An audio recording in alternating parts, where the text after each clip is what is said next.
Is America asking the wrong questions? This Saturday at 10 a.m. Eastern Standard Time, the Mental Dialogue Perspective brings together conservative George P. Brooks and D'Juan Hopewell, host of the Blackjack podcast, for an explosive discussion on the Karmelo Anthony case, black-on-black crime, black spending habits, politics, and race. No talking points, just hard questions and honest dialogue. Live at youtube.com/mental dialogue, the Mental Dialogue Perspective, where the culture thinks out loud. What's up, everybody? This is the Mental Dialogue Perspective, our pop-up show. If you rock with us for a long time, we know it ran 8 years long on audio only, and then we finally advanced over to current times, and we're rocking with video, as I like to say. I am your host, Montoya Smith, aka Black Socrates. Again, thank y'all for being with us on the Mental Dialogue Perspective. I got a couple of esteemed guests. I'm hoping to get my co-host up in this thing pretty quickly, so hopefully she'll join us. But in the event, even if she's not, the show must go on. I typically like to introduce my brand new guest, but I'm going to actually go with the old-time guest, my man, D'Juan Hopewell from Blackjack Podcast, and this just so he can kind of give a rendition to our guest of how we do it, which is basically thank you for being here with us, brother, and just give a little bit of your background as we discuss hard conversations on race, sex, and culture. So whatever part of your background can relate to how we get down today, share that, and then we'll introduce our special guest today. Man, I appreciate you having me. Like you said, the Blackjack Podcast is a podcast we just explore how the civil rights went left. We look at the civil rights movement critically. We believe that any football team has to view the tape from last week to get better for next week. And so we're just looking at the tape and looking at strategic flaws, missed opportunities, respectfully, but to say, how can we get better? So when it comes to race, being a Negro in this country, I'm pretty well versed in the topic. I could dig it just by sheer nature. Okay, a special guest just dropped, so we're gonna make sure this show goes on. Sometimes that happens with technology. All right, brother's trying to get back in here. Okay, we just got him back in here. Sounds good. Okay, what's up? If you will, George P. Brooks, author. I can't see your tag down there, but if you will, brother, thank you for on last minute notice agreeing to be a part of our show this morning. So if you will, tell them who you are. And we'll start playing our first clips. If you are a first-time watcher of our show, we play various clips from around the social media in regards to race, sex, and culture, and react to those actual clips. But again, thank you, Mr. Brooks, for being with us today. Yes, sir. Thank y'all for having me. My name is George P. Brooks. Originally from Memphis, Tennessee. Went through mental illness, addiction, homelessness, a bunch of issues coming up. About 8 years ago in my recovery, I started a nonprofit called Meta Association. We've dealt with black male mental health, fighting recidivism, and promoting fatherhood for 8 years, and we continue that to this day. I'm also an author, anime fan, worked in the wrestling business as a father, amateur philosopher, and also a black conservative, black Christian conservative. So I appreciate you all having me on. I'm looking forward to this broadcast. No, well, absolutely. I'm sorry. Forgive me, man. He said Memphis. You got to tell me what part of town you repping. Orange Mound, you North Memphis. You know what I mean? You got to tell me something. I lived in South Memphis, Whitehaven, my teenage years, and when I left, I lived in Fraser for 10 years. So I'm from all over. All right. That's what's up, man. Man, we ain't doing no homie shout outs on this show, man. No, I can't trip. My first roommate in college was from Mifftown, so I've definitely been to Memphis. Love this, the city of blues, baby. It's all to the good. All right, man, let's go ahead and get this thing started. Again, if you're a first-time watcher, we talk race, sex, and culture better than anybody else in the world, if you will. And so we're going to start with our first clip, get our guest reactions, and again, hope we can get McQueen on, because I don't like to do these shows without the feminine perspective anytime we do these conversations. So hopefully we'll get her on, but if not, the show must go on. With that said, let me pull up this first clips, and we'll basically let both of you react to it, and we'll have a dialogue and continue to do that throughout the show. For those that are watching, if you're in the comments, if your comment is related to what we're talking about, we all try to get some of y'all comments on the show as well. So let's get this thing popping. All right, here's our first clip. Let me pull it up real quick. Give me 1 second, y'all. Slow in the studio today. All right, here we go. Here's our first clip to have our guests react to.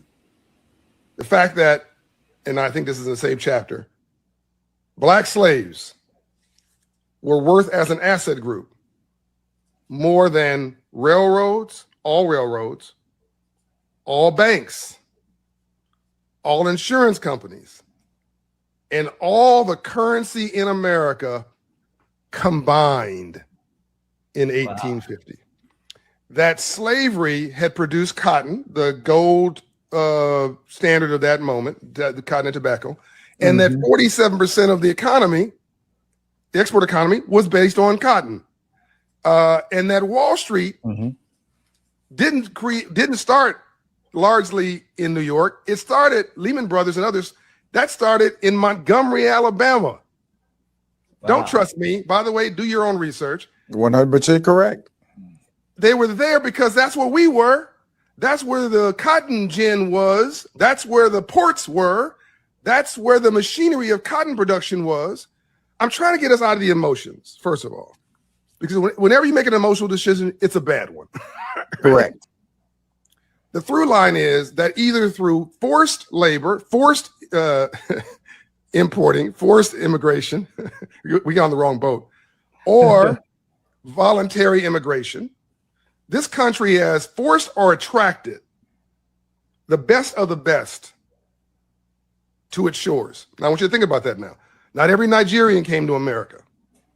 Not every Caribbean brother, sister came to America. Not every Italian came to America. You can go on and on. Polish. Who came to America? These strivers. Let's take slavery, put it aside for just 1 second. Because I think that's the best of the best, too, of that age, because that was the agricultural geniuses. Right.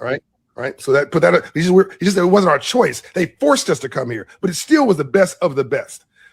So everybody else, $2. What's that story? $2. I'm on this America 250 list that just came out from Forbes of greatest self-made whatever.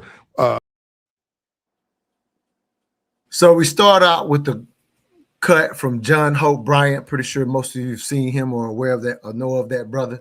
And so I just wanted to kind of set the stage for this discussion, kind of one saying, hey, there's always this conversation, a couple things. There's always this conversation that, in a sense, America was built off our backs. I don't know how many people are aware of how much, again, the assets of our ancestors, basically more than all other assets in the country combined. That's the value that our ancestors were at one point. So when we say built off our backs, that's a literal statement, not just something people say figuratively, or I think most people say it figuratively, not understanding the history that, in a sense, was just laid out. The other aspect that I will point out, and then I'll have y'all both react, at your leisure, is D'Juan Hope Bryant starts talking about the best of the best coming here. One of the best things about America is we'll be in the Olympics with four brothers, running that 4x1, four sisters running that 4x1. And then we'll go to the math competition and have all Asian Americans on that list to win that. You know what I'm saying? Like this is America. Right. This is America, if you understand what I'm saying. So this is in a sense, the beauty of America. It's the reality of America. And the last part I'll say about it is he's highlighting the best of the best. So the thing about immigrants coming here, it is either the people that have the ability to move, and most people don't understand that 60% of the world do not financially have the ability to move. Right. So they either have the ability to move, so that means they have the means, or they're the most desperate. So you're always talking about the best of the best. And so one of the biggest mistakes you could ever do when it comes to a racial conversation, specifically in America, this applies in every country, but of course our country is a quote unquote melting pot of races. So one of the biggest mistakes you could ever be involved in is a comparison to people that are from a country to immigrants, because immigrants, whether the United States or any other country, it is typically the most desperate or those who have the best means. And so you're basically comparing those who are there to those who are the cream of the cream of where they came from. So it's always an apples to oranges comparison to compare, say, oh, well, look at what those immigrants do or what that immigrant does. And you're looking at the best of the best. Right? The perfect example I give is we know how, if you will, Indian Americans are seen in this country. A lot of them come here on those HB1s and, get the tech jobs that Americans can't fill. Like, that's the reality. And so if a lot of them do well, what I'm saying? But there are people back in India right now that are paying $1 to sleep on the street. Like, we don't talk about the other end of it. D'Juan, I'll start with you. Again, I said a lot in addition to D'Juan Hope Bryant, but I'm just setting the stage for today's discussion. Anything that stood out to you, and then we'll go to Brother Brooks. I mean, again, historically, it's not a revolutionary concept, right? I mean, after the American Revolution, what we often don't really learn is that America was in the trash can. That was the first Great Depression, if you will. There was no economy, there was nothing. And then the markets that Southern planters were trading with in the Caribbean couldn't do that anymore because that's British, right? I mean, we were stuck. The only thing that pulled us out was cotton. And so by the time you get to the Civil War, I think something like 80% of the world's cotton supply is coming from the US South. How do you flood the market that well? Because you have really cheap prices. How did you get really cheap prices? You had free labor, you know what I mean? It's just like, and so the American industrial, mechanization, all those things were built on. So again, it's not just cotton, right? That's how you get your banks. How do you get your insurance companies? Ask Lloyd's of London about it. You know what I'm saying? Like, ask Aetna. How do you get your universities? Ask Brown University where that capital came from. You know, it's all the way to the Ivy League. So yes, the whole thing is quite literally that. So I mean, it's not like a revolutionary statement unless you come through the American educational system in which you were taught something else, I guess. But as far as like these claims of the best, I like to be careful. Unless your statement can be empirically verified, I'd be very careful with that, right? So I mean, we can go down the line. There are not a whole lot of things America's leading on, to be really candid with you, right? Like, we believe in angels, we're killing that one. But if you want to really go down the line as far as literacy and everything else, it ain't like we number one in everything. And yes, we do cherry pick the best. In other words, to your point, poor people in the huts, they're not immigrating. They're still in the hut. They're still in the hood. And so you're pulling people who are already relatively privileged. You're pulling people who already sort of have access to things. And so it's easy to think yourself amazing, but there's got to be some comparative analysis, right? So let's just take sports. Okay. Soccer. When's the last time we won a World Cup? I don't know, but we have a population way bigger than the teams that we're losing to. So based on that alone, you know, I'm just making a simplistic example. Based on your population size, the means that you have, are you maximizing that? And I think on a lot of different metrics, the answer is no. So I would be very cautious in waving the flag and saying we're number one on everything when the data may say otherwise. And some things we are number one on, and that's fine. But I'm just not going to make a blanket statement. We're just crushing it. No, that's not true. All right, cool. I'm gonna go to George here. I want a piece of context. I would like to give clarity. Again, I was talking about the actual immigration aspect. And so what happens is we have, for example, stereotypes. We think about African Americans in this country, but Black expatriates do amazing in the state countries that they go to as well. Because again, we're talking about those who have the means or those who are most desperate. So again, I'm just talking about the comparison of those that are from a country to those of an immigrant. I'm just highlighting people should not make those comparisons. People do it all the time, but it is literally an apples to oranges comparison. So again, the stereotypes that may exist about African Americans in this country, typically expatriates around Black expatriates around the world do very well. Typically, not all, but I just wanted to make sure that I kept the context of what comparison I was making. All right, go ahead, Brother George. All right. What was stated was actually very, very true. This country was built off the backs and blood and sweat of black people. I don't care for the term African American, so I'll reference as, us as black people. The thing is, we are always, even to this day, seen as chattel. We're seen as property in this regard. Is in terms of athletics, in terms of entertainment, our value is supplanted. But I think that we have not codified ourselves as a diaspora politically. I think that's where we're really missing, in the sense that we all tend to vote one way instead of spreading ourselves around and being better represented as other cultures do. And I think there are three things that black people should address in America in order to make ourselves more valuable in areas that are really going to benefit us in terms of politics, policy, and social stature. I think the first thing we need to do as a mental health advocate and founder of a nonprofit is deal with our mental health. I think we as black people are way behind as far as addressing those issues, not just in terms of diagnosable conditions, but in terms of situational mental health crises as well.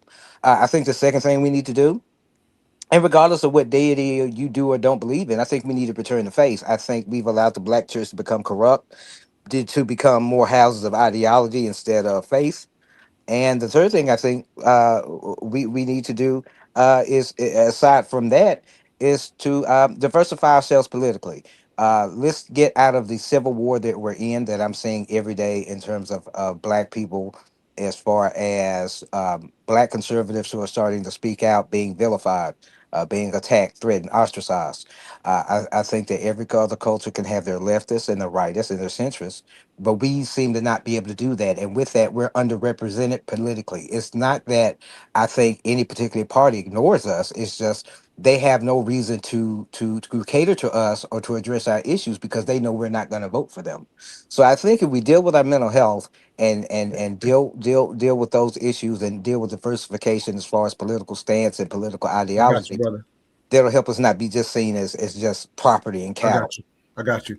Okay, cool, good stuff. So I will kind of highlight reacting to the clip. Again, loving all the different perspectives. I want to react to the clips if that makes sense. So let's go Yes, to sir. another Yes, sir. clip from D'Juan Hope Bryant. And again, we're just having what I'm doing is I want to have all the various perspectives and just hear how we think about again these various clips. Some of that stuff will come around with some of the other clips, but let's definitely make sure we respond to the clips. This one is, again, that was D'Juan Hope Bryant highlighting the history. Here's another clip from D'Juan Hope Bryant. I have some critiques of it, so I'll get y'all responses of what he had to say and maybe my critique as well. 76% of all luxury goods are bought by poor people. 76. When I heard the data, I couldn't process it. I'm like, no, this can't be true. It's not just poor working middle class people are striving. My point is it's not purchased by the wealthy. That's my point. When you go look at the Louis Vuitton store and look who's in line. During COVID, the lockdown, you saw the line. That was not wealthy people. It was us. That's right. Right? We're aspiring. No difference why somebody wants a Coca-Cola or they want an iPhone, right? We got $2,000 iPhones, don't have $2 in our bank account. A lot of social media is the psychologist that we never got, the shrink that we never got, the healing we never got. And consumerism, if we're not lucky, if we're not careful today, it's a new color. All right. So one caveat I want to make sure I make clear: we attack ideas, not people. I'm a fan of D'Juan Hope Bryant's, but I'm finna attack some of his ideas in this dialogue. So I want to make sure people who are first time watching, this is not me decimating D'Juan Hope Bryant, but he got a lot of his information wrong. If you're a long time watcher, I'm a data hog per se. I'm not better than my queen Latrice, who just jumped on this thing. So thank you, Latrice, for jumping in here with us this day. She's a diversity consultant. She does this for a living. So I want to give a little bit of context, and we're just gonna keep this show going versus interrupting it to introduce her. So when she talks, for everybody watching, know she's coming from a very high place of expertise. But here he is, D'Juan Hope Bryant again. I enjoy D'Juan Hope Bryant. In this situation, I wanted to highlight and dialogue. He says 76% of luxury goods are bought by poor people. That is a comment because it's coming from D'Juan Hope Bryant, who has some credibility, a lot of credibility. People will assume he has that right, because a good thing with D'Juan Hope Bryant is I use some of his stats on our politically conscious show. Again, I verify those stats. So what happened in this situation, what happened in this one, I went and did my verification, and he missed the boat, not by a little bit, but by a lot. So I'll give the context, and then we'll let y'all dialogue about it as well. So 76% of luxury goods are not bought by poor people, as poor people are considered what poor people are considered in America. I actually went and looked up the numbers because he said on the clip, he says, I couldn't believe it when I saw it. That's what he said.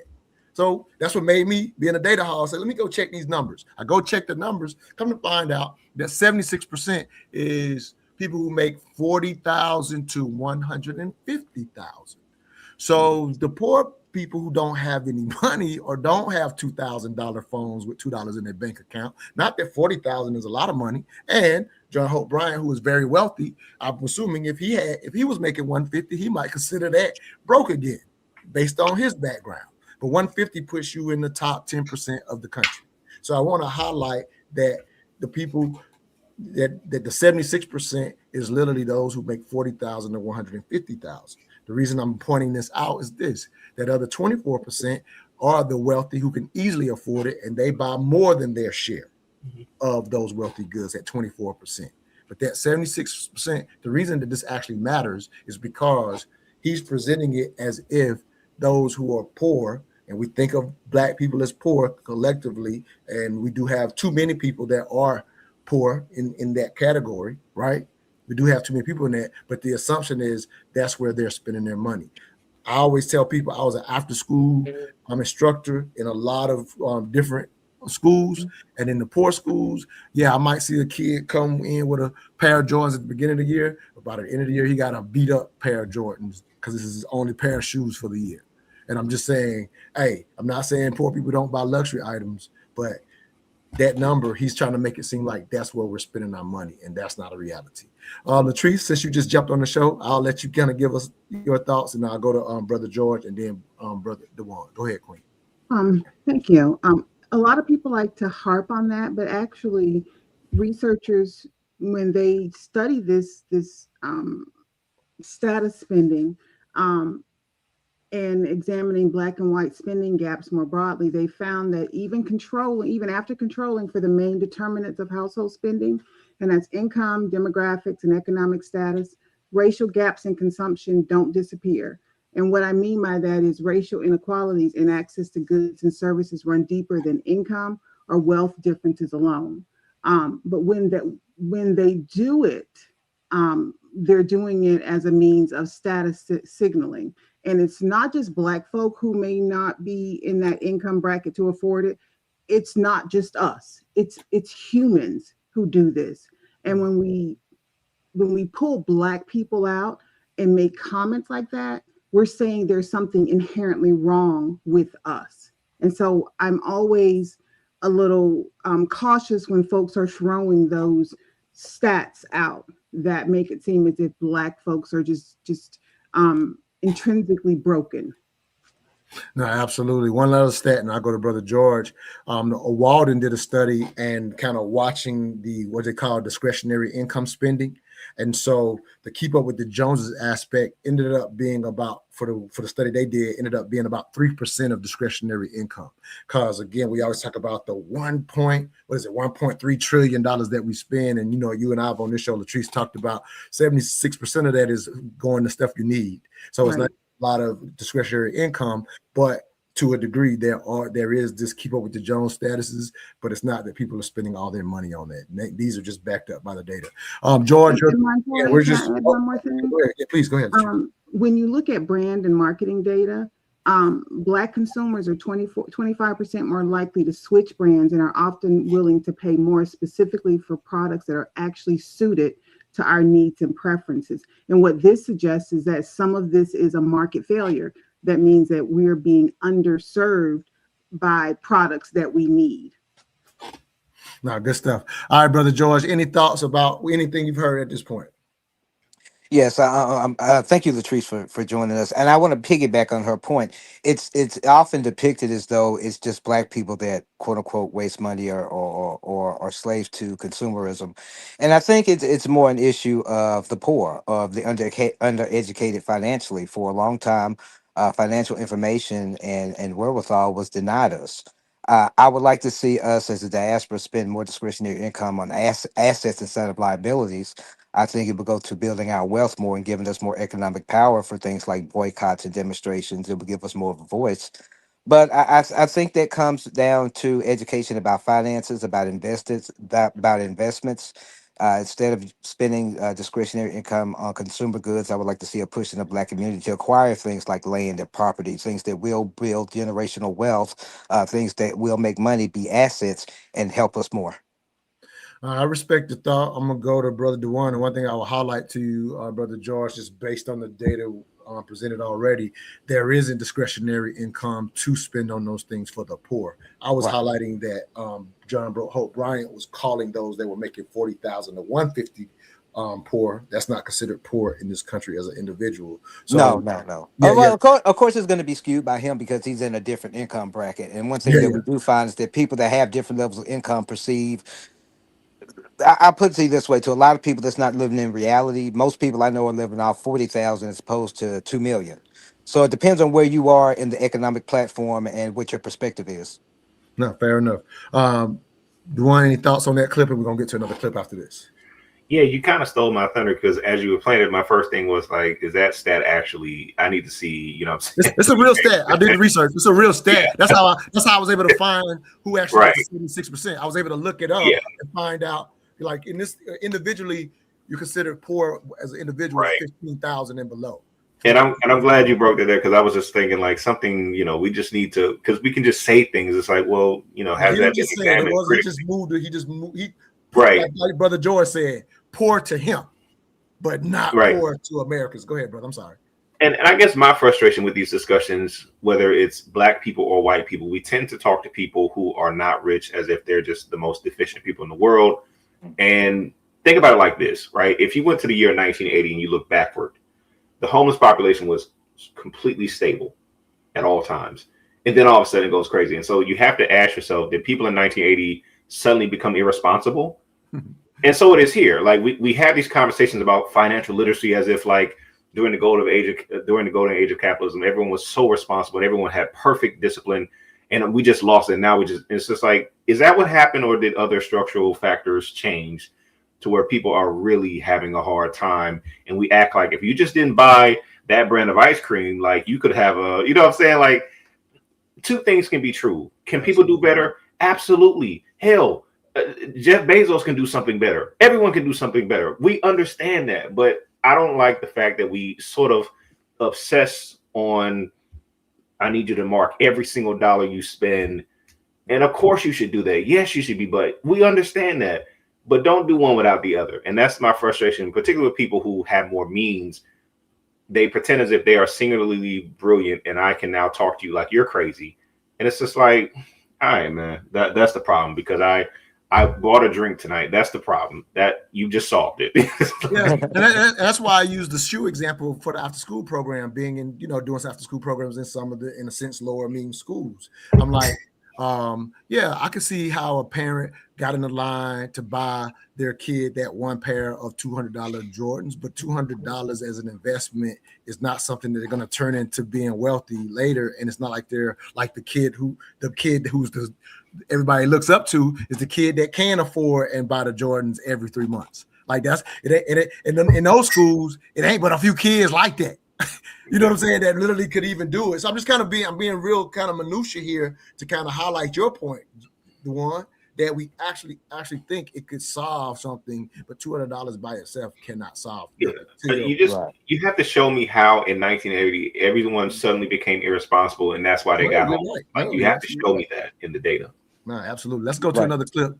Oh, I'm sorry, George. You want to say something before I go to the next I was going to say, if you look at things like home ownership in 1980 as opposed to now, during the 80s and along the 90s, we saw more conglomeration of mortgage companies, which actually impeded home ownership, not only for black people, but a lot of people. Mm-hmm. So societal trends, financial trends have actually gotten us kind of to this point. Mm-hmm. The question is, how do we dig ourselves out of it and become be more asset oriented? No, absolutely. Can't disagree with that. All right, let's go to this next clip. How did the lowest performing segment of Black America become the face of Black America? Most communities don't promote their worst outcomes as their cultural standard. They celebrate their builders, innovators, business owners, professionals, and families. Yet somehow, in our community, success is often viewed with suspicion while dysfunction is treated as authenticity. The Black community wasn't always like this. There was a time when doctors, engineers, entrepreneurs, educators, military officers, and hardworking parents were held up as examples of what young people should aspire to become. Excellence was respected. Discipline was admired. Achievement was celebrated. Today, struggle has become a credential. Bad decisions get excused in the name of solidarity. Accountability is called judgment. And too often, success is labeled not Black enough. For example, the rapper Future built a brand around drug culture, toxic relationships, and destructive behavior. Millions celebrated it. Russell Wilson married Sierra, stepped in to raise his son, another man's son, built a successful career, avoided scandals, and is actively exposing that young man to opportunities in higher education. Yet, who's called cool? Who's called corny? The man promoting chaos gets admired. The man promoting responsibility gets mocked. That's backwards. If we want different outcomes, We have to start celebrating different role models. The future of our community depends on who we choose to elevate to the top. All right, Brother George, I'll let you respond first to that clip. Any thoughts? I And think that he's was, absolutely hold on one second. That was, let me give credit to who it goes to. Sorry, hold on one second. Let me find, give me 1 second. I want to make sure I'm acknowledging everybody.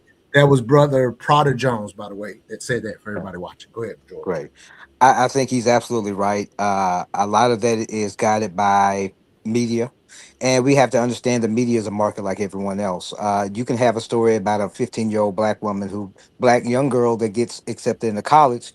That's not going to outpace or outclick a negative story about black people. So I think a lot of it is that those examples are out there where we are lifting each other up. The thing is, honestly, that's not popular. That's not what's going to catch on. And I think a lot of it is on us. We have to seek out those stories and promote them so we can give a more divergent view of who we are as a people. And we have to highlight those things more because otherwise we become prone to negative stereotypes, and we need to change the narrative on that. Good thoughts. Latrice, go ahead, Queen. Any thoughts on that clip? I think that representation matters. And I think when the media consistently portrays black folks in certain ways, that's what they latch on to as being cool.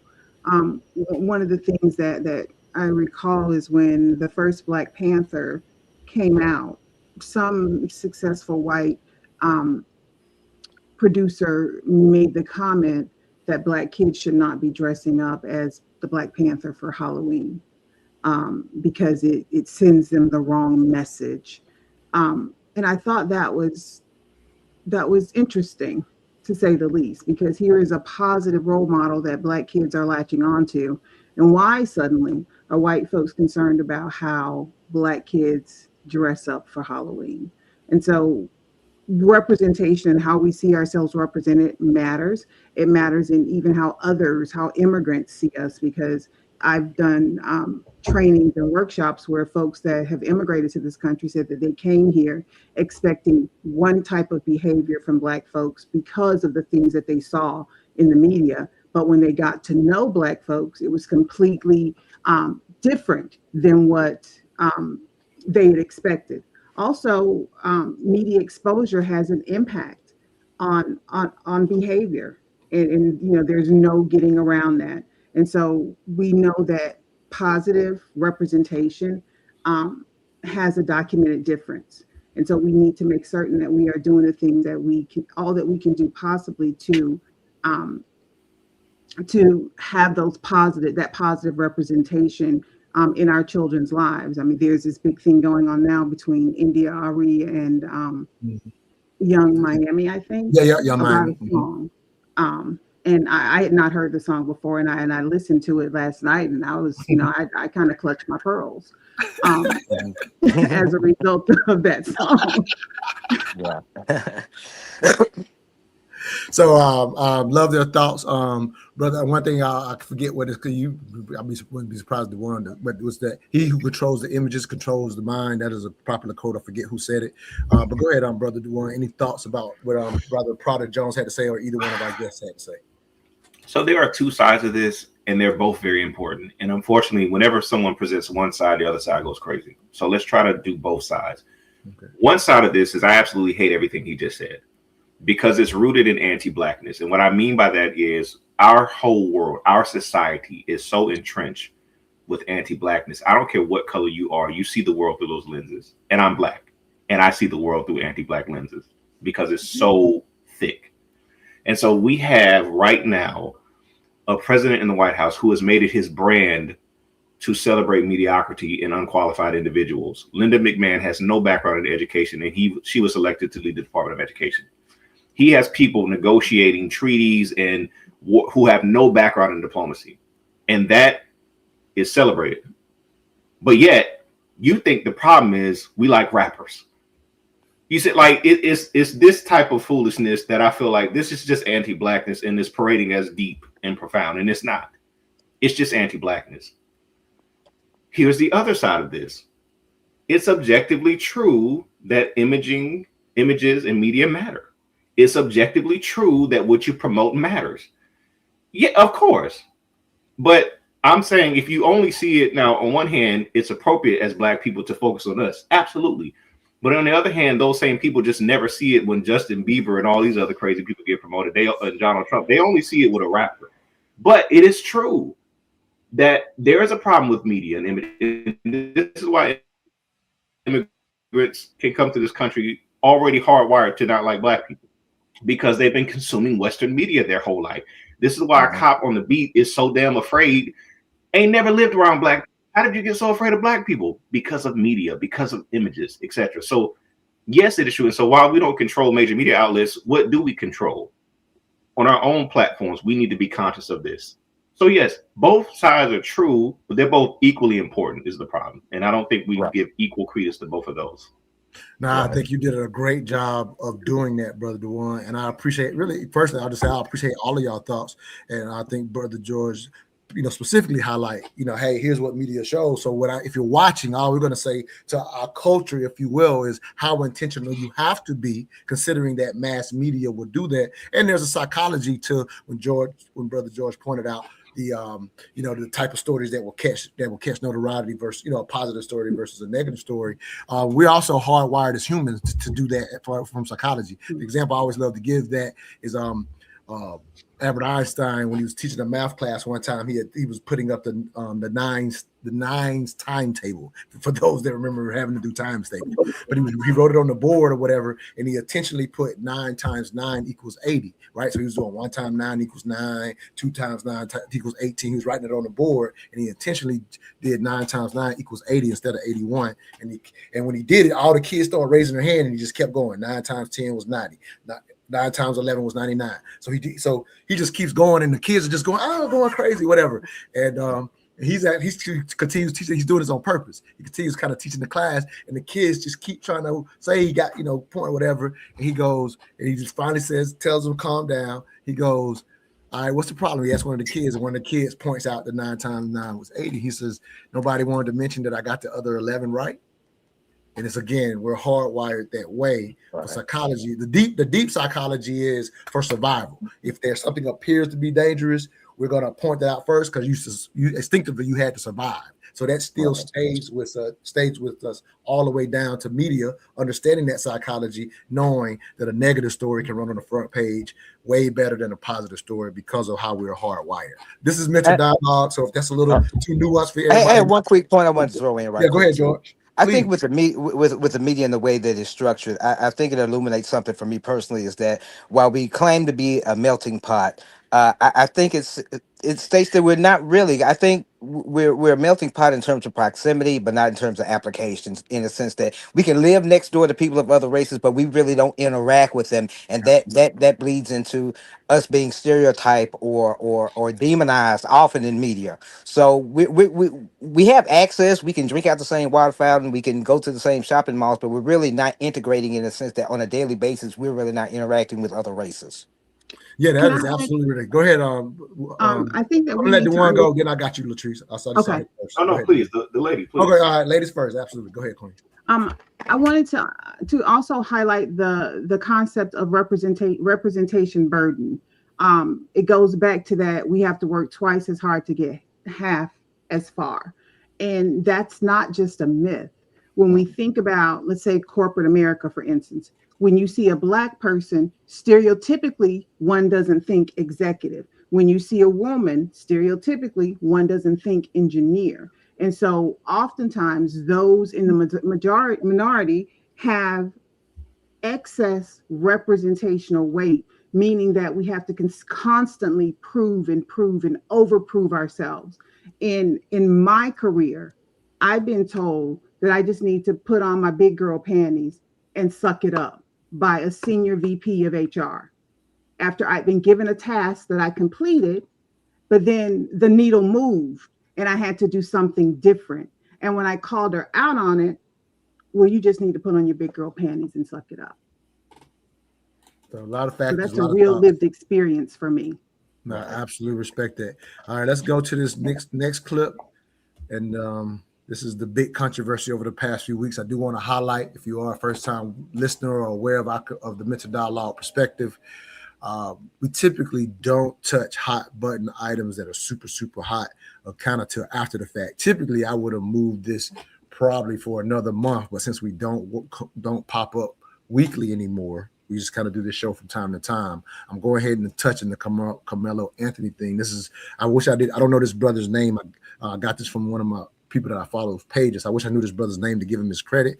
But these are just some thoughts, and I'll get y'all responses. I'm not personally going to go too deep. I will highlight again for first-time watchers, I am not a huge fan of, again, not just because it's the hot button item, but I'm talking about mental dialogue, the psychology of our people. Sometimes the most hot button issues like the Karmelo Anthony situations due to some historical trauma, due to some current trauma. Sometimes the dialogues, even when trying to be helpful, can be harmful. So a lot of times I don't want to do these dialogues, but since I had an opportunity to have such an esteemed panel today, I wanted to say, all right, let's at least touch it. I don't want to do a deep dive, but I wanted to at least touch it. This clip is a little longer than most, so for everybody watching, you got to bear with us for about 4 minutes, and then we'll actually all give our response as well.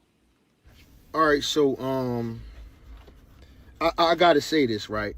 With all this discourse and back and forth that's going on, like, for people like me, this is not even about Karmelo Anthony anymore. This is about a ignorant, cult-like mentality that's on full display right now. You know what I'm saying? And what's scary about it is you have to assume that a lot of these people are raising children. And what you're advocating for, of course, they will never admit it. You will never admit it. But what you're advocating for is for our young men to go out into the world and overreact and crash out and put their well-being and their life and their freedom at risk over nothing. And if they just so happen to kill somebody, right? If they happen to kill somebody, if there's any sort of accountability, well, then that's an injustice, right? They're being done wrong if they have to be held accountable for killing somebody. This is what y'all are advocating for. And you would think that this would be a cautionary tale, that this would be a teaching moment that reminds us to say, hey, yo, yes, we do have to teach our kids to defend themselves. Teach them, put them in karate, taekwondo, boxing, whatever, right? But also the things that go along with that, being disciplined, self-control, emotional intelligence, like all those things are important too. And it's very mind-boggling to me that you have all these adults who are so invested in this situation, and none of those things is a part of their conversation. None of them. So, I don't know if y'all are aware of this, but in every high school, every elementary school, every grade school, every kindergarten class, every preschool, there are children putting their hands on each other. Don't touch me, he kicked me, he punched me, he pushed me, get off me, I'ma sock you, I'ma steal you, push, shove, fight, rumble. This is very common amongst kids. And what we want, even though, yes, generally speaking, you shouldn't put your hands on nobody, but this happens. But what we don't want to happen in these situations is somebody using a weapon and somebody's child ending up dead. You know what I'm saying? And I gotta say, man, I'm not trying to be disparaging to the women. I'm not saying it's all of y'all. But what I am saying is this. I was on Angela Rye. You know Angela Rye, the race hustler? I was on her page the other day. She had posted the picture that everybody's posting, I stand with Karmelo. And I looked in the comment section, man, and I seen all these women in there talking all this tough shit. Basically saying, hey, if you don't want to get stabbed up, don't put your hand, keep your hands to yourself. Fuck around and find out. Let me explain something to you. Fuck around and find out sound real cute until it's your son sitting in a cell having to be medicated because it's finally starting to sink in. It's setting into, hey, I fuck around, never go home. See, that shit is cute until it get real. And that's how I know y'all don't really care about these kids. Y'all don't care about these kids. We already have an epidemic of young black men and teens dying and going to jail over nothing. Over nothing. And this is what y'all standing on. Y'all standing on the idea that, hey, a minor altercation, if you get into a minor altercation, a shoving or shit talking, If you happen to pull out a weapon and kill the other kid, well then, you know, that's their fault. You shouldn't be held. This is the message that y'all are sending to these young people. And this is why I'm saying I don't want to hear nothing else about the system. It's not the system, it's you. It's you. Y'all are sending y'all children to prison. Y'all are setting y'all kids up for failure. It ain't no motherfucking system. It's you. And I need y'all to know that shit, man.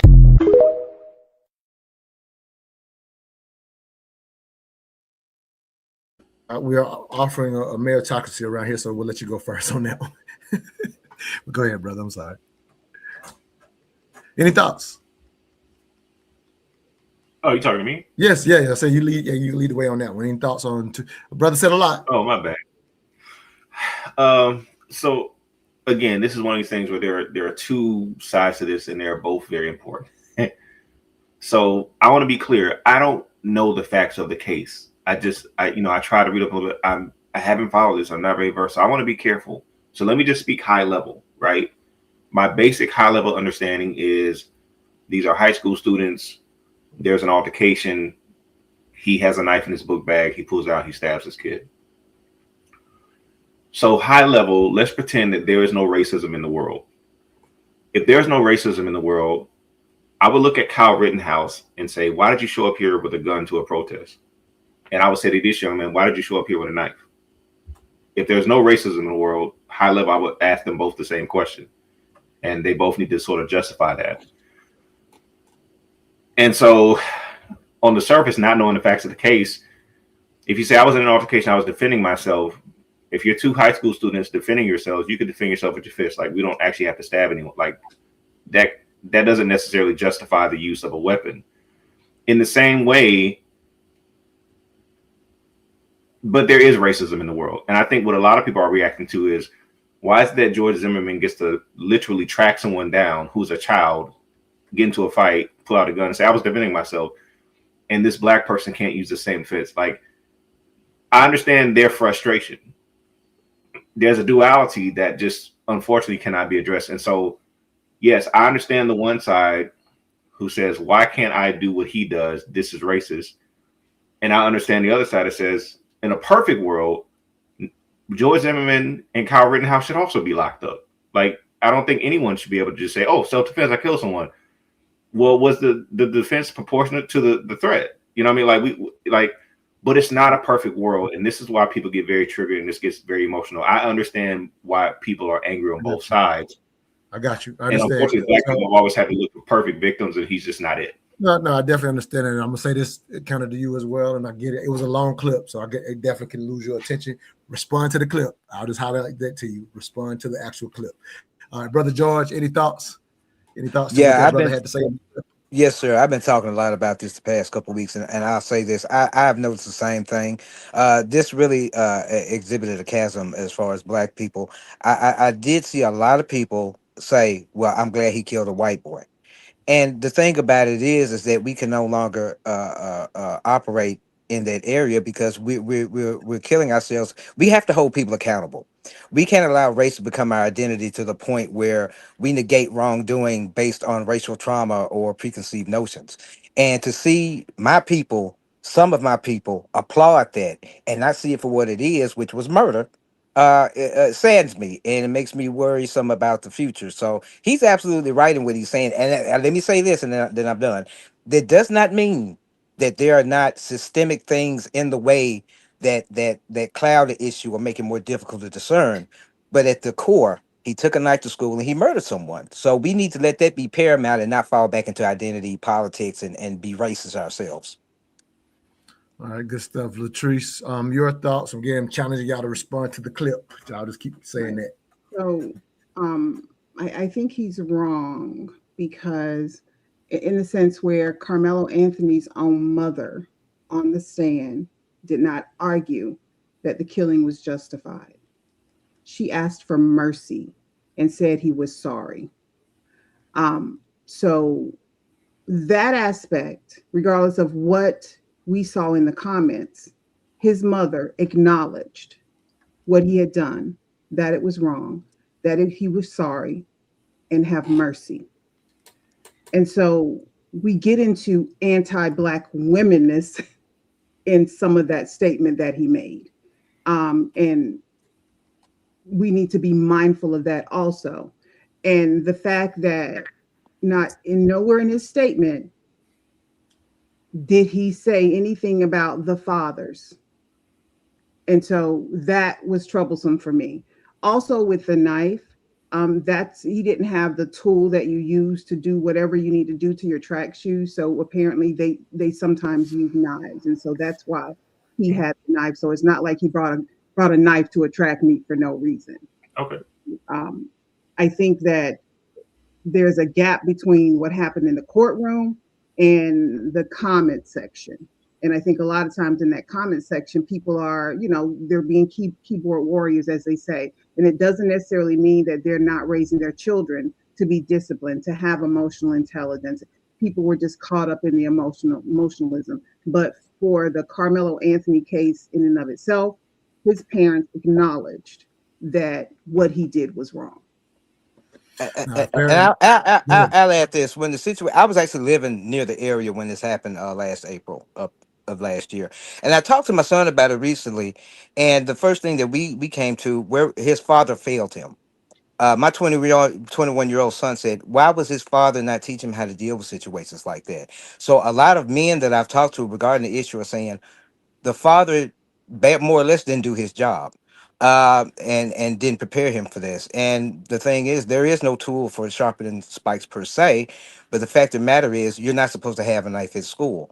And considering they had a previous altercation and he has a knife in his bag, to me it looks like premeditated murder. But the fact of the matter is, he could have got 99 years. He got 35. I think he'll be struck down to 20. So, just because you ask for mercy doesn't mean it's guaranteed. And my mindset is, I wasn't really worried about Carmelo Anthony. I was more so thinking about the grieving father who buried his son.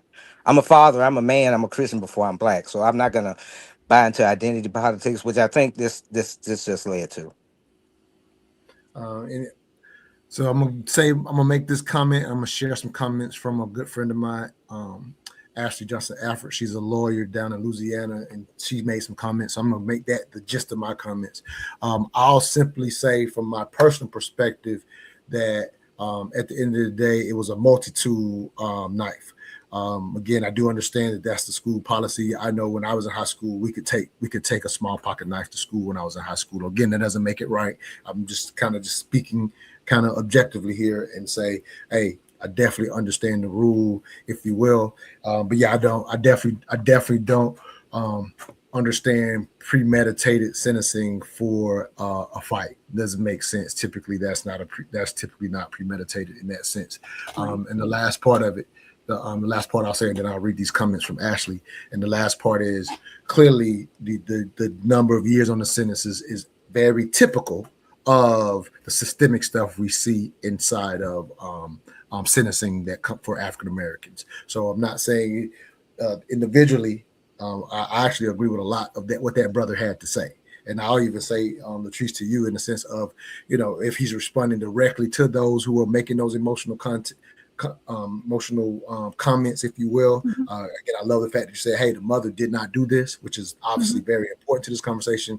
I would say that, unfortunately, a lot of the times when people are being keyboard warriors, that emotion is a piece of who they are. So I'm not saying he's necessarily wrong about those in the comments, and I feel like the guy was just kind of talking to the collective, as he said, this is not about Carmelo. And I'm saying I agree 1,000% with everything he's saying, but I will highlight, I feel like there is an aspect of those who are feeling like, when he said, F around, fuck around and find out. There are people in the community that are teaching boys to be emotional versus just handling it hand to hand. I'm just kind of throwing it out. So I do agree with that brother in that sense. Now, here's what the lawyer from Louisiana had to say. Again, a good friend of mine.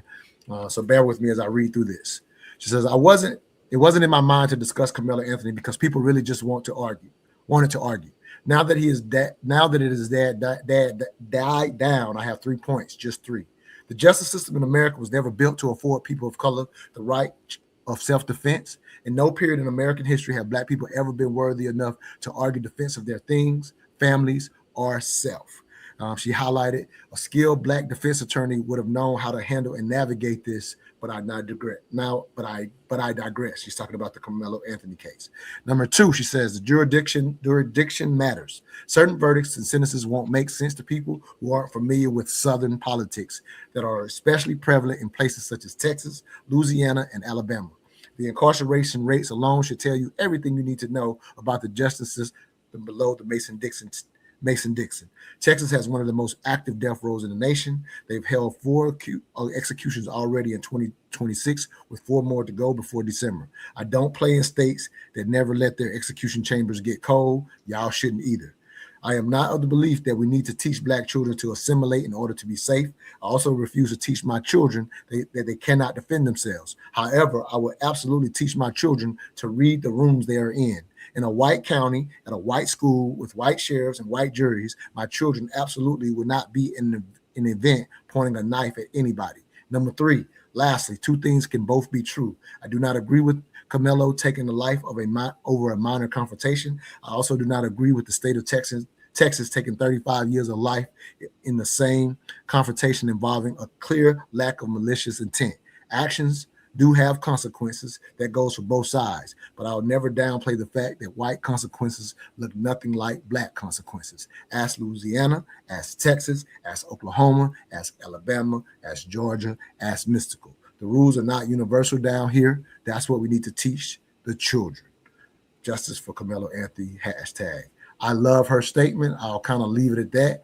Can I correct you on some data though? Oh yeah, please. Always, yeah. So I was get the information right. Absolutely. As far as Black women being emotional and raising their sons to be emotional, actually the research shows that Black parents as a whole, Black single mothers included, raise them to suppress their emotions. And that actually contributes to those outbursts when they have those kinds of reactions. So actually, I think what everything that we've heard about Karmelo Anthony is that he was a child who was not prone to those types of emotional outbursts. And so when we raise our kids not to suppress emotion, that's not healthy.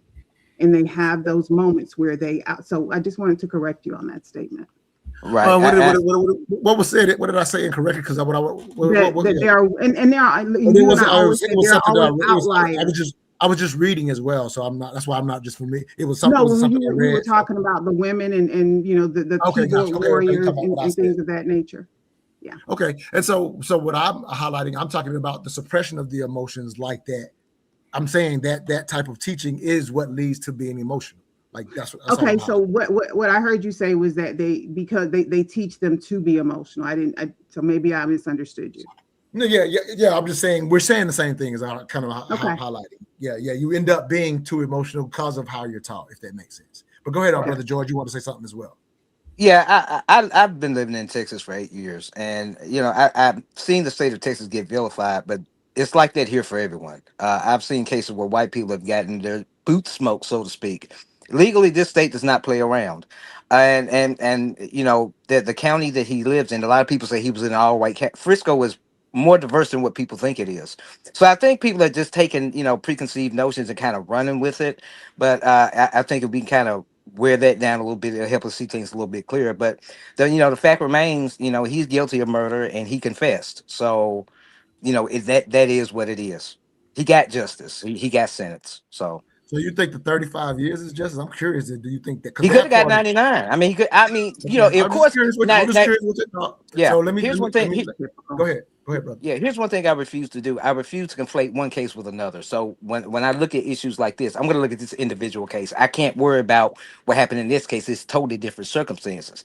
But yeah, there is. I didn't say nothing about another case. I asked you simply, did you think the 35 years was legit? You actually think it is, which is fine. Yeah. But I do want to clarify. I didn't bring in another case. I also would challenge you, and I also would challenge you, if you're personally willing to do it, go look at the sentencing difference in Texas between the races. It's clear. Yeah. There was a similar case where the guy. There was a similar case where it's across everybody. There's a clear distinction. Again, I'm a legal studies major. Looking at the numbers, the numbers are not nowhere close to the same. They're not. They're clearly not, and that's something we need. So if you say, but I'm saying if you say, oh, they're slamming everybody, and the data shows differently, you can't say they're slamming everybody. Right. when the Well, data there's more. shows Well, that different. I put it this way: there's a lot more purity than people think. Do I think the 35 years?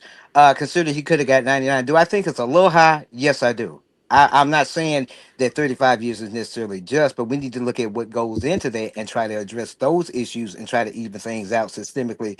And as far as the judicial Well, you system just is said you're concerned, taking. If you, I'm going to challenge you. If you're doing an individual case, this was a very unique individual situation. So there's nothing to talk about collectively or systemically about an individual case. That's something I'm saying to everybody, not just to you. But sometimes we do that. So it would be a mistake to start saying systemically based on his unique case. And I was just saying simply in his unique case. Typically, you won't find people that are in prison for 35 years involved in a fight. You won't find throughout our whole prison system, throughout the country, if you got in a fight and killed someone, he might be one of the only kids with 35 years. I'm just pointing that out. Let's go to the next clip and keep this conversation moving. We are at the top of the hour, so I'm gonna play a quick 30-second commercial and go directly into another clip. What are we really afraid of? Not money, not abuse, not the truth. Join the Mental Dialogue Live experience, The Fear Factor, an unforgettable evening featuring powerful conversations on financial fears, domestic violence, and child sexual abuse with licensed therapist Shanae Benito, plus wine tasting, networking, and real dialogue. Friday, July the 17th, 7 p.m. at Urban Grind in Atlanta, because healing begins where silence ends. All details at mentaldialogue.com. Last time, I left you with a question. What happens if you take a black neighborhood and a white neighborhood with identical conditions, same poverty, same joblessness, same instability, and compare their violence? In 1995, two criminologists, Robert Sampson and William Julius Wilson, took that question on directly.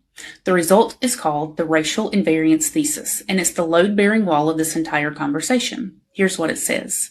When you compare communities facing the same structural conditions, the relationship between race and violence basically disappears.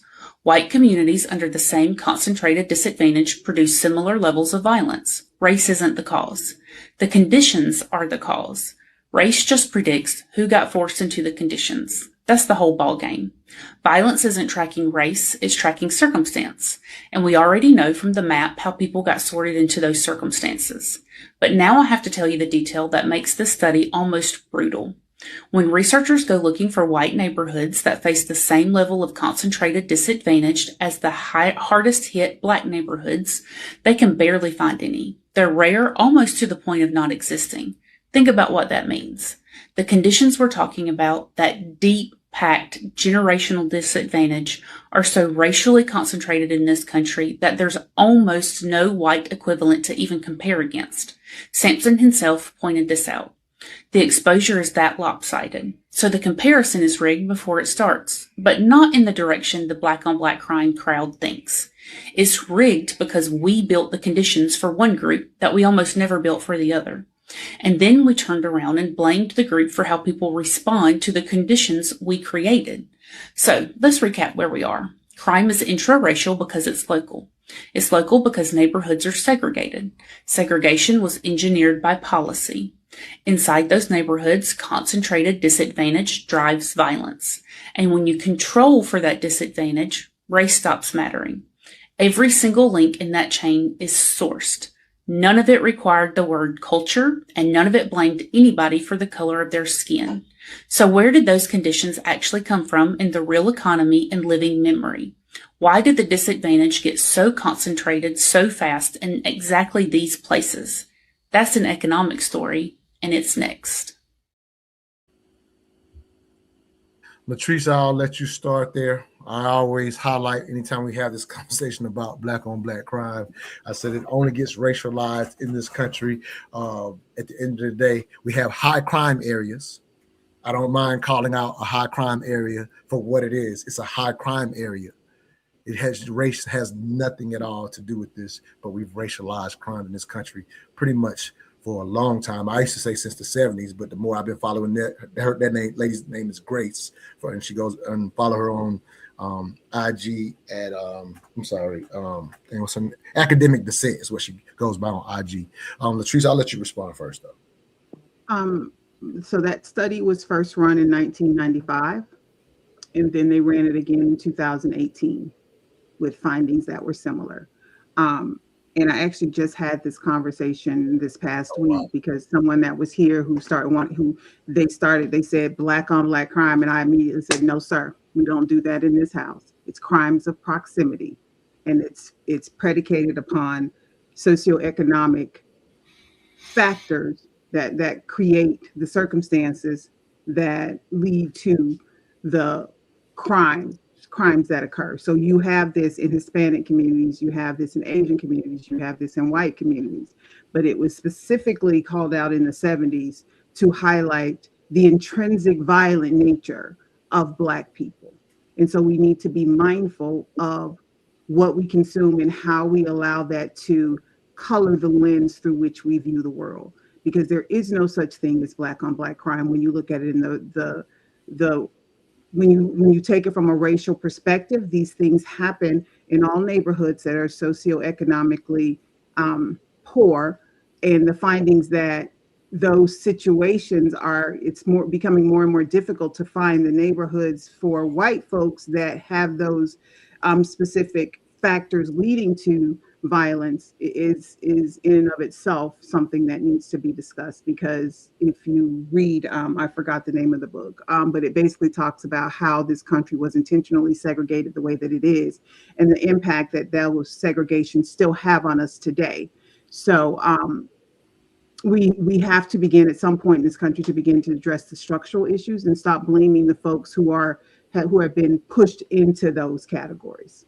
Yeah, but let me add one thing you said so that people don't hear it this way. You said seek economically poor. A couple of other factors: the concentration of the actual population, meaning highly populated, dense populations. Because you can take, I'm from the South, so I always like to highlight in the rural South, because you're not densely populated, there's not enough interaction to create the situations that happen in densely populated. And there's the lack of joblessness specifically to a radius. So all of those end up being factors for how humans respond, not how any race responds. Brother George, any thoughts to that clip or anything Latrice had to say?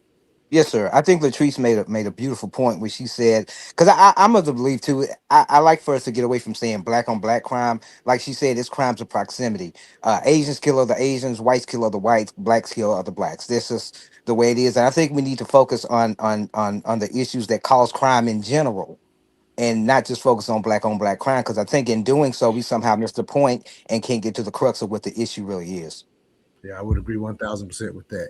Brother D'Juan, your thoughts about the clip or anything anybody had to say, and we'll go to another clip from Academic Dissent as she expounds on what she just said on the next clip. Yeah, again, it just goes back to this theme of anti-blackness, right? We're addicted to it, and so it's just another manifestation of that. Let's talk about black on black crime rather than actually solving anything in this country. And it just, honestly, it's not even like an interesting discussion. It gets old and it gets very tiring. Because again, the data is very clear. The best predictor of violent crime is joblessness. That is, the data is there. And so rather than talking about that, it's just better just to, we just hate black people. So let's throw out some other shit. Black on black crime. Okay. I love it, man. Again, this is what the idea here at Mental Dialogue is for people to hear other thoughts than the propaganda, than what's pushed in mass media. So let's connect to that. I love your dismissiveness, because you're pointing out, hey, I've understood this for a long time, so I'm not even interested in another one of these conversations. So I respect your how you're bringing it. But go ahead, brother. I'm sorry, you about to say. But let's connect it to the conversation about media, right? Because that is so powerful. Because you have a situation where we understand that more people die at the hands of drunk drivers every year than folk getting killed in the street by the gangs. Okay. Overwhelmingly, those are white men. When not a single one of you sees a white man behind the wheel and gets nervous and wants to call the police. Not a single one of you will clench up when you see a white guy and like, I don't know, police may want to just check him just to be sure. Not a one of you do that, because you've not been programmed by media to fear that white man behind the wheel. But by the data, you should be effing terrified. And so when we look at financial crimes, white collar crimes, not a one of you going into the bank is nervous, like, is this person gonna steal my? Not a one of you. But the data is far more likely. So stop acting. And this is what irritates me. And I'm trying to be calm. This is what irritates me about people. You can be passionate, brother. Go ahead. Well, we do smart conversations, but we don't mind the emotion. Go ahead and let it out, brother. Say it like you feel it. my dad is a preacher. My folks are classic Pentecostals, and I told my dad, I said, Dad, at this point in my life, saying fuck is like and or the. It's about the same. And so I'm just trying to be a little composed out here. But the shit gets very tiring because, and this is why I stop arguing with people, because they always try to lean on data to make these arguments. And it's like, this is not about data. You just don't like black folk. Just say that and stop pretending like, because if you're really on data, you would live very differently, and you don't. Mm-hmm. Yeah, well, at the end of the day, yeah, they're like, again, and Latrice again does this for a living, so I can't compare it to her with this or whatever. At the end of the day, we understand, especially when you get to media's going to pull the data. They may even use the right numbers, but they're going to do confirmation bias and pull the data to make a point. Whereas what we attempt to do, and again, I'm thankful when Latrice collected some information earlier, but what we attempt to do on this page is to present it objectively, because here it is. Data never tells you the full story. It can't, because you cannot survey everybody. Data gives you a trend, and sometimes you can speak to a general trend. And a lot of times when people like myself who love data, get it. If you don't understand that I'm trying to present it to you, all the data objectively to talk about the trend, you may think I'm saying this is how it is. Data can never tell you how it is, but it can identify a trend if the study was done correctly too. There is a objective scientific way to do studies, and some people bunk that up because they're trying to bunk it up quite often. Yeah. But go ahead, Latrice. Right. Any thoughts on that? We're going to go to for another clip from Doris as she continues to break down the black on black from a very objective statistical standpoint. But any other thoughts before I play the next clip? I just wanted to say that the more you dig into the data, the more people like me get fearful when a weird looking white person gets on the elevator with me. Right. And we got to remember too, data is not empirical. You got to look at control size, who did the study, and things like that. So I think a lot of times people are using data to justify their racist notions or to substantiate their bias, and oftentimes. Absolutely. You're absolutely right. Let's go to this one again. This is why I like this lady. I just found her in the last 2 weeks. I told her, I said, hey, I hope you look at the show. I'm going to use your clips today. Right. So we know concentrated disadvantage drives violence, but where did it come from? How did it get so concentrated in Black urban neighborhoods specifically? For that, we go to William Julius Wilson, one of the most important sociologists America has produced, and his book, When Work Disappears.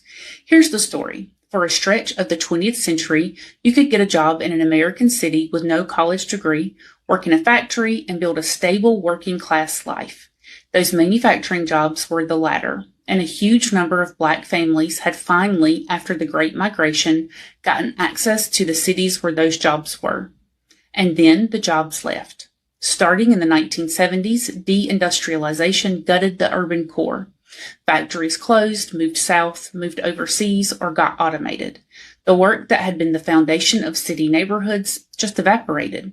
And it evaporated right at the moment Black Americans had finally reached those neighborhoods.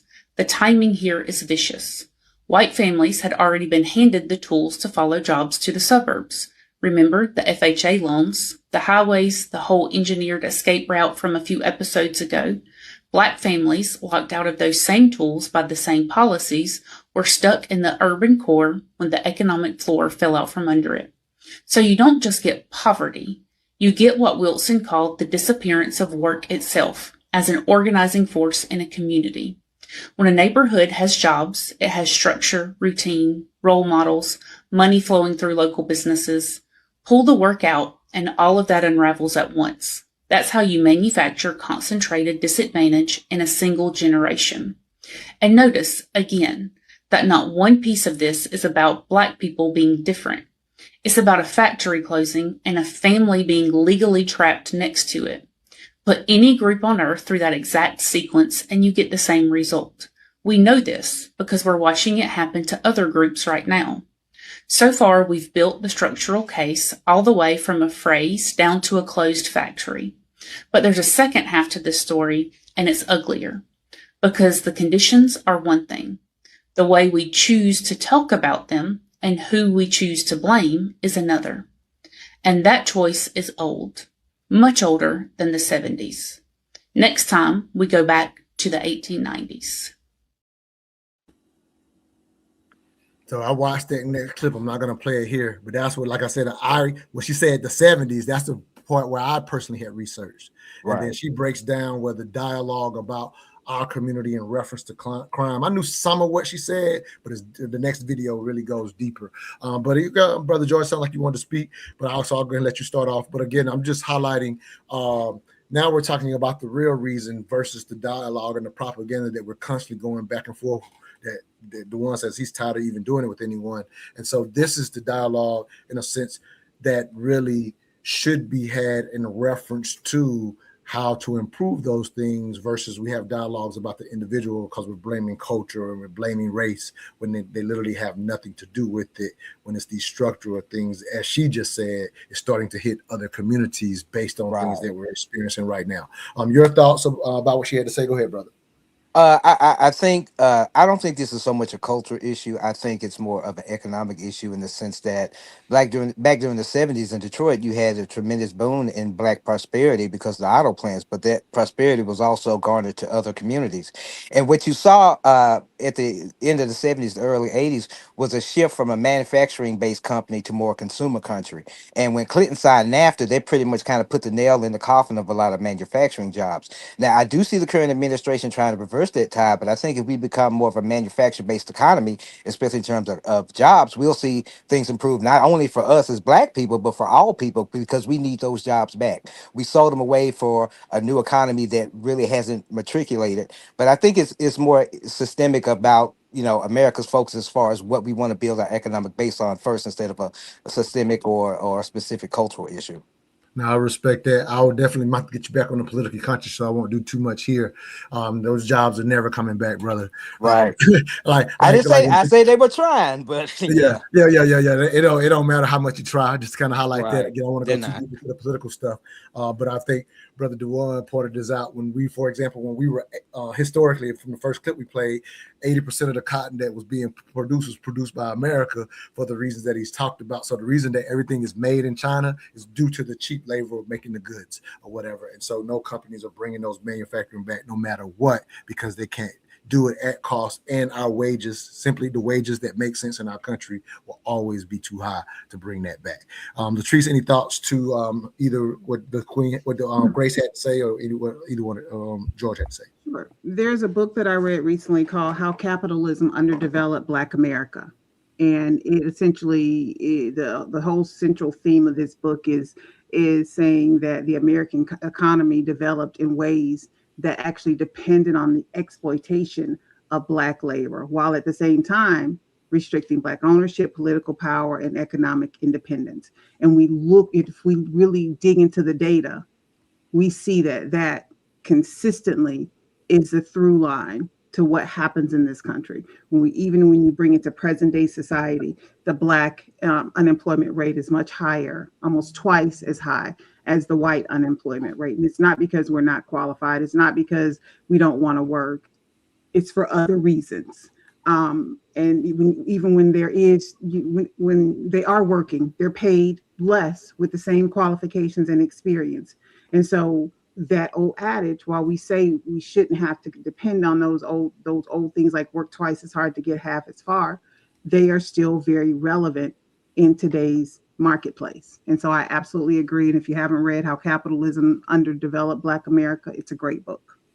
And I'll add just a couple of little data points popped in my head as you were speaking. We actually went through a unique period. I would say I think it's about the last 8 years, not including the last couple of years, just calling it what it is.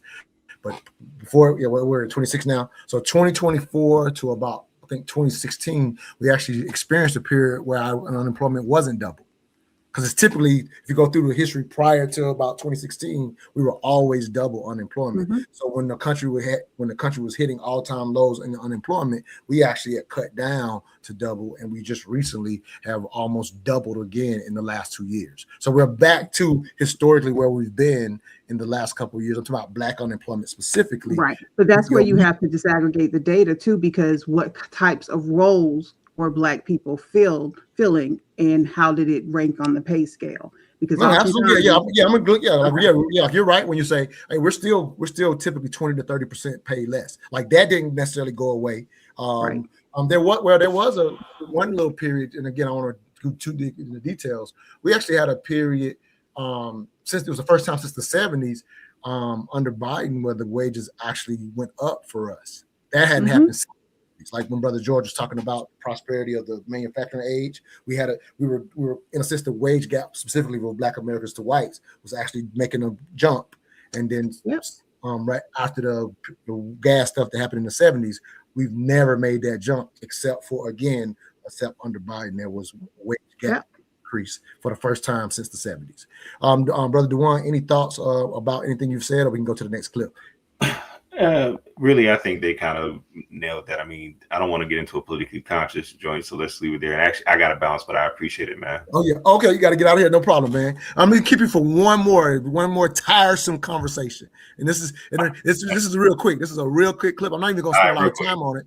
I want to show how bad, as you've been saying, I wasn't even calling it anti-Blackness, but I'm gonna call it that because you're correct. This clip is an example of how data gets misused in the worst way.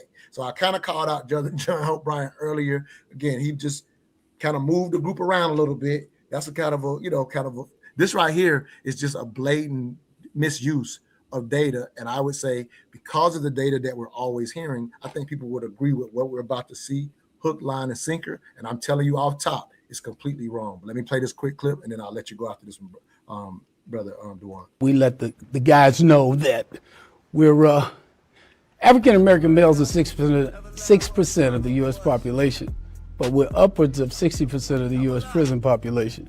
I give them another statistic that they found impossible to believe. I tell them, let's look at the United States of America, and then I draw a map or, draw a grid. I said, of all these states, which one do you believe has the greatest incarceration rate? And then sometimes they'll tell me what they think. Then I'll say, of all these states, these 50 states, which one do you think has the greatest Black population? And they'll think about it. And I said, but let's cut to the chase. In the United States of America, the 50 states that are in front of you, I was told, African-American males are number one in the prison population in every state on that map. What about Alaska and Hawaii? They got a busing program and they compete. The states compete for those dollars that go to the incarcerated group. So we want to let them know you don't want to be a part of this. And then part of that process, that ongoing process, lets them know that, hey, here's how you can stay away from this. And then we put those things in perspective.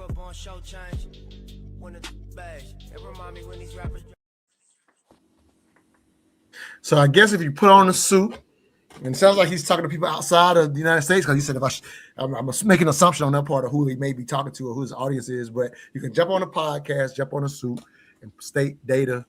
And the only number that he even got right was that African Americans are 6% of the population. There's no other number that he mentioned, nothing else that he said that's even close to true. But people will receive that hook, line, and sinker. Again, Brother D'Juan specifically pointed out that we all receive the anti-Blackness. We think it as well. Mm-hmm. And that's why you can easily jump on a podcast on a suit and state these numbers. And here it is. Let me state the numbers objectively. We're African-American male or 6% of the population. It is still egregious that in the Fed system, we make up 38, those men make up 38% of the Fed system. In the stateside system, they make up 34% of the state system. That's egregious. Right. So why do I got to go on a podcast and say 60%? Why does that even get done? I'm challenging, again, this is mental dialogue, to raise your intellectual capacity for why someone would, that 38% is egregious. I need to double it to make my point. Or if I'm doubling it to make my point, you need to think what's behind it. So if you would easily receive and believe what that brother had to say, it's just challenging those who are listening or watching.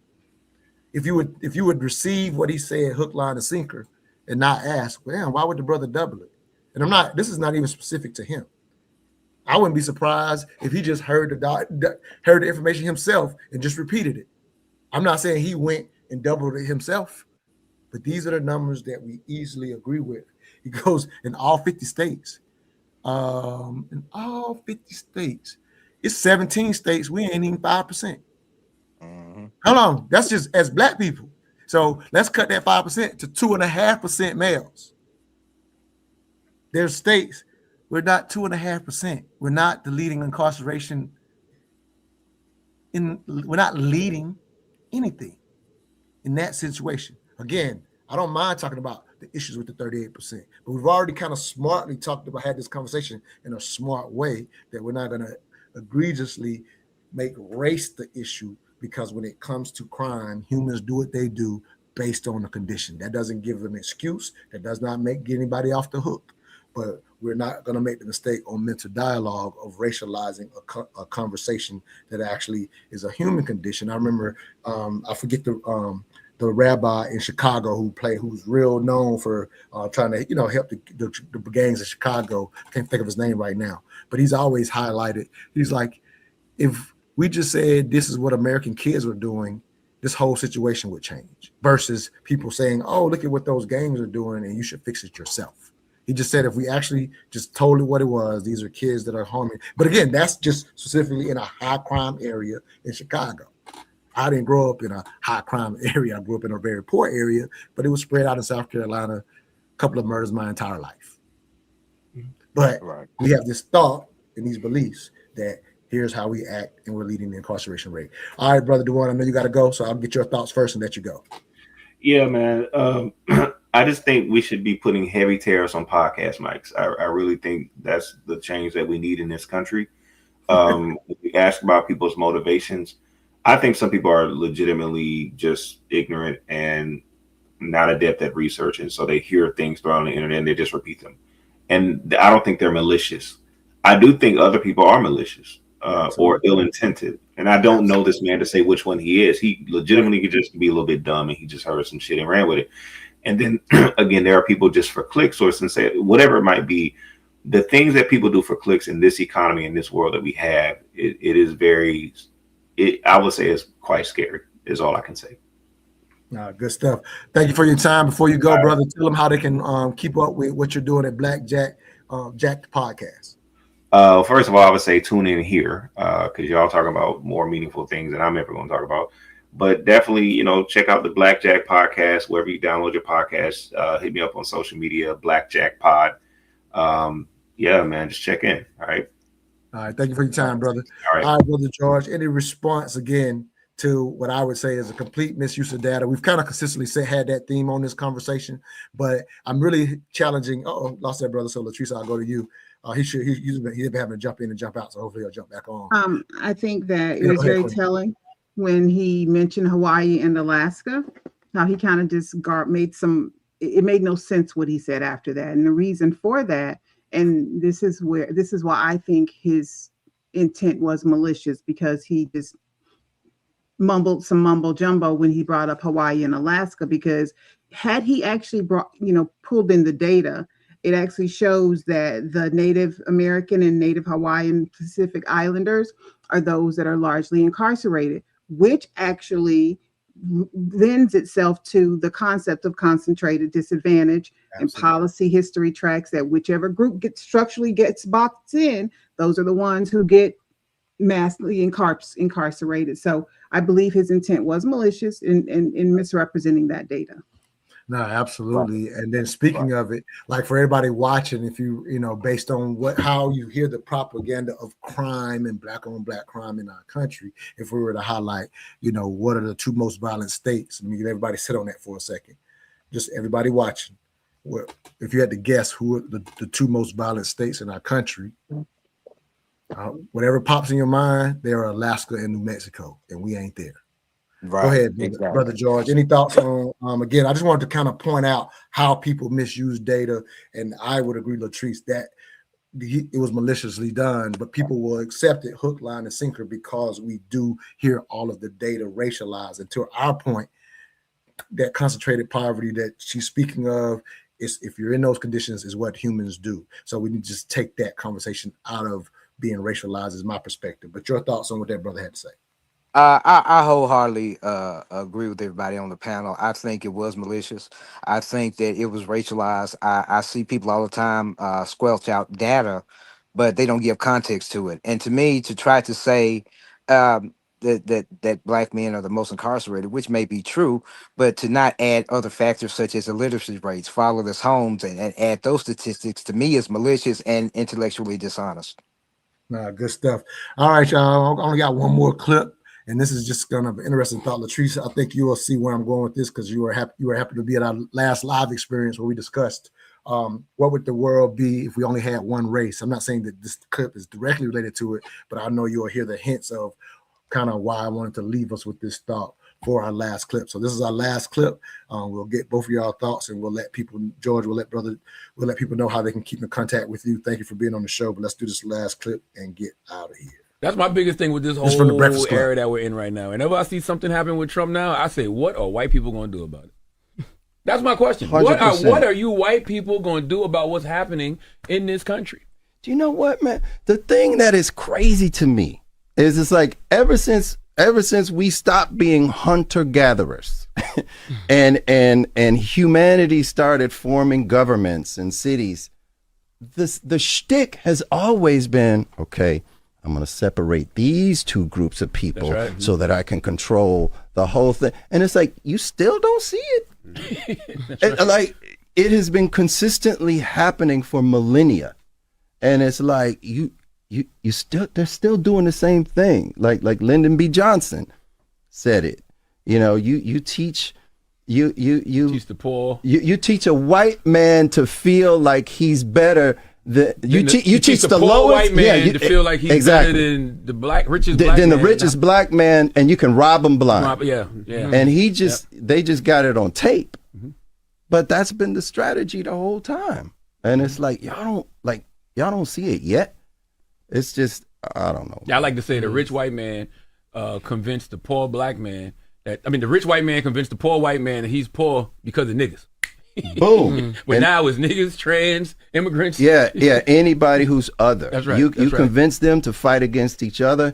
You got the whole kit and caboodle, bro. I didn't mean to come here and be songs called Who's Gonna Save Us? Where you're wearing a Black Panther beret with black leather and gloves. Looking like Bobby Seale. What are you talking But you look good on there. Oh, thank you. Yeah. Who do you want to save us, though? Us. Us. I mean, there's so much power just within our own black community. I mean, I heard y'all talking about Target before. It's just like we have so much power that we don't tap into. Right. And it's up to us. So something that I quite often say on this show is we quite often fall for the trick bag of race. Literally, in the divisions that's stroked in this country, if you find yourself on one side of it, it's being done intentionally. And once I'm aware that it's been done intentionally, I'm not going to buy into it or play into it. And so that's kind of where Eric Benet on that clip on the Breakfast Club kind of goes like, hey, this was done intentionally. It's still being done. It's the oldest trick in the book. And if you are on one side of it, then you have failed for the trick bag. Brother George, your thoughts. You were already kind of highlighting it earlier in the show that's something that we fall for from your perspective. But any more thoughts on what Brother Eric Benet had to say? And if you could even tie it into how it ties into today's dialogue from your perspective. And then at that point, I'll ask how people can keep up with you. Right. Well, as I've always said, it's not just racism. Divisiveness in general is profitable, and those that choose to oppress and manipulate, they have a golden goose with racism because it'll always keep going. And if you notice, it's even things when racial things and stereotypes flare up, gun sales go up. So every instance of divisiveness, somebody profits from it. As long as there's profitability and discontent and divisiveness, it will continue. So they're going to control the narrative to make money. They don't control the narrative necessarily because they hate us or don't like us, but it puts money in their pockets, and money is what makes the world go round. Fair enough. How can people follow you? I think I picked up again. Thank you for jumping on at the last minute, but I think you may even have a podcast. I know you write books, so tell people how they can follow you and everything. But thank you for your time on the show today, brother. Oh, it's been a pleasure. Thank you, and thank Latrice and the other gentlemen as well. You can follow me on Facebook under George P. Brooks. I have a podcast on Spotify called Musings. If you type in Musings, I'll come up. I've written a couple books. I just released a book a couple of weeks ago called The Meta Papers, which is a book on philosophy, nothing political, just philosophy and lived experience. And I also write for American Thinker, which is a leading conservative website. I've got several articles up on there. So I'm doing a lot of different things. If you Google me, it'll be a good way to get in touch with me. And thank y'all for having me on. Thank you for coming at the last minute, and we'll invite you back as well. All right, Latrice, you're the queen of the show. So again, a pretty in-depth dialogue, which is what we try to do, intelligent conversations on race, sex, and culture. Hopefully for those who are watching, they're hearing, maybe heard something a little different than they're getting from mass media, which is, again, our purpose for being here. But your thoughts or how you want to wrap up, or matter of fact, I didn't even let you respond to the clip, so let me let you respond and then wrap us up. Sure. I think it's a perfect way to conclude this show today. If we think about where we are as a society and how white racism has been a thing for the last couple of years, how DEI has been reframed. I actually had a conversation with someone who was talking about how their son didn't get a scholarship because a Black person got it, and therefore it was reverse racism. And I said that whole concept that you just spoke is predicated on racism itself, because what you're saying is that Black person only got that scholarship because they weren't of affirmative action and they weren't qualified, and your white son was, and so therefore it was reverse racism. Could it be that your white son just didn't meet the qualifications and that Black person did? Because this country doesn't give Black folk anything. We have to fight for it. So they've done an extraordinarily great job of making white people feel that Black people have taken things from them. And because we don't truly teach history in this country, because we are continuously trying to suppress the real history in this country, I'm not certain that's going to change. Because until folks know the true history without the suppression, and understand how those things still impact Black people today, they're going to consistently think that we get things that we don't earn when we outwork them in many instances and get paid less. And unfortunately, my grandmother told me this growing up. I was born in 1968, and unfortunately, that whole work twice as hard to get half as far still exists today. As far as finding me, I'm on social media. I'm on Facebook and IG and TikTok as Treese Ross, on LinkedIn as Latrice Ross. My book, Falling Black in Love Again, will be coming out in a couple of months, and I will be launching the first meeting of the Well-Read Black Woman, the Well-Read Black Woman Dinner Society in October. So looking forward to that. Yeah, I'm not a Black woman, but I still can't wait to read your book. We'll have honorary Black men. That's all good. It's all good. I do want to highlight on the book you were trying to think of earlier. I'm pretty sure it was The Color of Law, maybe, that you were referring to. You made a reference to about how the segregation was done intentionally and economically. So I do want to bring that reference and source to the table. For me to close out the show, I'll highlight, I do have a book called Re-Education of the Negro. It's short commentaries that challenge our thoughts on race, sex, and culture. And so you can definitely pick that up at Amazon. If you are in Atlanta, I'm going to close out with the same commercial I played at the 11 o'clock hour, which is every third Friday. If you're in Atlanta, we have the smartest networking event in the city. As I always say, we're a place for where intelligent Black people have something to do on a Friday night. At Urban Grind, we are doing the Mr. Dollar Live experience, and the title is The Fear Factor. We're going to talk about some very uncomfortable conversations. I have a therapist in the house. I don't have these conversations without professionals in the house as we talk about money fears, child abuse fears, domestic violence fears. So it's going to be a very dope dialogue with professionals in the house. So I'll play this video. Thank all of y'all for y'all time. We do pop up from time to time on the Mental Dialogue Perspective. We also have the Politically Conscious Show, which we try to pop up every week. So just go subscribe to the YouTube page, youtube.com/mental dialogue, and you'll keep up with all of our shows. Fortunately, they're all pop-up shows because I got to get everybody scheduled together. So with that said, thank y'all for your time. As I always say, all I ask is that you think. What are we really afraid of? Not money, not abuse, not the truth. Join the Mental Dialogue live experience, The Fear Factor, an unforgettable evening featuring powerful conversations on financial fears, domestic violence, and child sexual abuse with licensed therapist Shanae Benito, plus wine tasting, networking, and real dialogue. Friday, July the 17th, 7 p.m. at Urban Grind in Atlanta, because healing begins where silence ends. All details at mentaldialogue.com.